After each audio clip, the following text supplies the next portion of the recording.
मैं भी गांव में रहता हूँ, मेरा भी गांव में घर है। पाइपलाइन लगा दी है, मेरे वहाँ पानी नहीं आता है। बाईतू में भी है, भीमजी में भी, और बालोतरा के पास में भी है, जानियाना, दोनों जगह पाइपलाइनें लगा दी गई है, लेकिन पानी का अता पता नहीं है कहीं। पहले पुरानी पाइपलाइनें लगी हुई थी, उसमें पानी आता था, वही भी बंद हो गया, नई पाइप बना।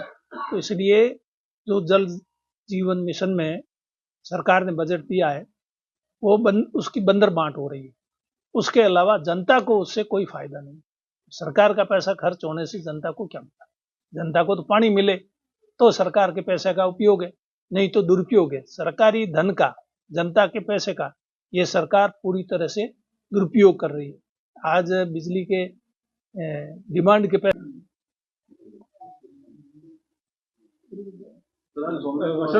सरकार के 1 साल पूरा हो गया, क्या देखते हैं उस 1 साल में आप? 1 साल के अंदर अभी मनीषा जी ने, सांसद महोदय ने, राजेश जी ने आपको बताया किस प्रकार से यहाँ की जनता 1 साल के शासन से त्रस्त है। बिजली का आता पता नहीं, पानी का आता पता नहीं, स्कूलों में अध्यापक नहीं, बिना पैसे के कोई काम होता नहीं। तो इस प्रकार के हालात आज इस समय है। 1 साल के अंदर ये हालात हो चुके हैं। अभी इनकी सरकार के 4 साल और बाकी पड़े। अगर यही इसी तरह का इस सरकार का काम करने का रवैया रहा तो 4 साल के अंदर तो हालात बहुत ही खराब हो जाएंगे। आज गांव में बिजली नहीं मिल रही, पीने का पानी नहीं मिल रहा है, बिना पैसे के कोई काम हो नहीं रहा है। तो फिर इस 1 साल की सरकार की आप कोई उपलब्धि की बात तो छोड़ो, जो पुरानी योजनाएं, जैसे बिजली पहले ठीक मिलती थी 6 घंटे बिना किसी रुकावट के मिलती थी, वो नहीं मिल रही है। पीने के पानी की बात है, अभी आज जेजेएम की मीटिंग होगी सांसद महोदय की अध्यक्षता में, इन्होंने बताया, लोगों से पूछा, लोगों से क्या, मैं भी गांव में रहता हूँ, मेरा भी गांव में घर है। पाइपलाइन लगा दी है, मेरे वहाँ पानी नहीं आता है। बाईतू में भी है, भीमजी में भी, और बालोतरा के पास में भी है, जानियाना, दोनों जगह पाइपलाइनें लगा दी गई है, लेकिन पानी का अता पता नहीं है कहीं। पहले पुरानी पाइपलाइनें लगी हुई थी, उसमें पानी आता था, वही भी बंद हो गया, नई पाइप बना। तो इसलिए जो जल जीवन मिशन में सरकार ने बजट दिया है, वो उसकी बंदर बांट हो रही है। उसके अलावा जनता को उससे कोई फायदा नहीं। सरकार का पैसा खर्च होने से जनता को क्या मिला? जनता को तो पानी मिले तो सरकार के पैसे का उपयोग है, नहीं तो दुरुपयोग है। सरकारी धन का, जनता के पैसे का ये सरकार पूरी तरह से दुरुपयोग कर रही है। आज बिजली के डिमांड के पैसे लोगों ने, चाहे वो घर कनेक्शन है चाहे कुओं के कनेक्शन है, जमा कराए हुए साल से ऊपर हो गया, 1.5 साल तक हो गया कहीं को, और उनको ट्रांसफर नहीं मिला। उन्होंने डिमांड के पैसे बेचारों ने ब्याज पे लेकर के और पैसा जमा कराया, इस उम्मीद से कि हमको सीजन में कनेक्शन मिल जाएगा तो हम फसल पैदा करके अपने ये कर्जा वापस चुकाएंगे। लेकिन किसान रो रहे हैं, आम आदमी, मजदूर, कोई भी किसी तरह की सुनवाई नहीं। यहाँ जिस प्रकार से जैसे कंपनियां आई है, वो कंपनियां यहाँ के लोकल लोगों को तो कोई काम लगाती नहीं है। तो जब लोकल लोगों को कोई काम नहीं मिला तो यहाँ ये जो इतना निवेश किया या ये कंपनी आई, इससे यहाँ के लोगों को क्या फायदा हुआ? तो सरकार पूरी तरह से फेल है, कोई काम कर नहीं रही है, और 4 साल में तो बहुत बुरा हाल हो जाएगा। और खास करके अभी संसद के अंदर भारत के गृह मंत्री अमित शाह ने जो बयान दिया, उससे देश की जनता में बहुत आक्रोश है। केवल कांग्रेस पार्टी के लोगों ने, पूरी देश की जनता में यह आक्रोश है। यहाँ तक कि भारतीय जनता पार्टी से जुड़े लोगों में भी बहुत भारी आक्रोश है, लेकिन उनकी मजबूरी, वो इस तरह से खुल के सामने नहीं आ सकती।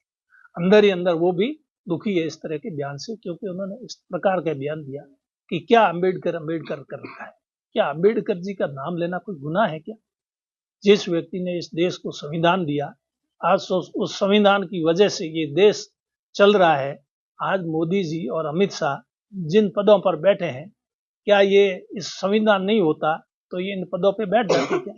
उम्मीद कर सकते हैं एक चाय बेचने वाला व्यक्ति, देश का मालिक, देश का प्रधानमंत्री ये पद पे बैठ गए। मुझे तो ऐसा लगता है कि इनको, नरेंद्र मोदी को अमित शाह को बहुत अहंकार आ गया। अहंकार का अंत हो सकता है। राजा रावण में अहंकार आया था, उसका अंत हुआ था। मुझे लगता है ये अहंकार इनका अंत करेंगे, यही एक इनके अंत का जरिया मुझे लग रहा है। तो अहंकार नहीं करना चाहिए इनको। बाबा साहब को इनको नमन करना चाहिए कि बाबा साहब आपने ऐसा संविधान बनाया हिंदुस्तान में जिसकी वजह से मैं यहाँ तक पहुंचा हूँ, नहीं तो हमारा यहाँ कहाँ ठिकाना था। हिंदुस्तान में राज करने वाले कोई और थे, हम लोग भी यहाँ तक पहुंचे हैं तो ये बाबा साहब के दिए हुए संविधान की वजह से पहुंचे, नहीं तो हम भी खेत के अंदर काम करते, खेती बाड़ी का, मवेशी चराते, यहाँ तक पहुंचने का कोई सवाल ही नहीं होता। तो बाबा साहब की जो देन है इस देश को, वो और किसी व्यक्ति की ऐसी देन नहीं, और उसको तो पूजा जाए, तो जितना पूजा जाए, नाम बार बार अम्बेडकर अम्बेडकर लेने की बात तो अलग है, उनको पूजा जाए तो ही कम है। हम तो उनको भगवान के रूप में मानते हैं, क्योंकि हम उनकी वजह से आज हम इस स्थिति में पहुंचे हैं। तो हम बाबा साहब को कतई भूल नहीं सकते, और बाबा साहब के बारे में वो इस प्रकार की टिप्पणी करते हैं तो लोगों में आक्रोश होना स्वाभाविक है। उसके विरोध में आज रैली निकाली गई, कलेक्टर साहब को राष्ट्रपति जी के नाम से ज्ञापन दिया गया, और यहाँ ये प्रेस वार्ता आयोजित की गई। आप लोग यहाँ पधारे, आपका भी इस प्रेस वार्ता में स्वागत करते हैं। आज राष्ट्रपति भी है द्रौपदी मुर्मू। अगर ये संविधान नहीं होता तो क्या द्रौपदी मुर्मू राष्ट्रपति बन सकती थी? आज हमारे बाड़मेर जिले में जैसे प्रमुख बनी प्रियंका जी मेघवाल, अगर ये संविधान में संशोधन नहीं करते, हमारी सरकार संविधान में संशोधन नहीं करती, तो क्या वो प्रमुख बन सकती थी? उस जो संविधान में 73वां 74वां संशोधन हुआ, उससे पहले क्या स्थिति पंचायती राज और इस शहरी निकायों की, और अब क्या स्थिति? ये किसकी वजह से, ये किसकी देन?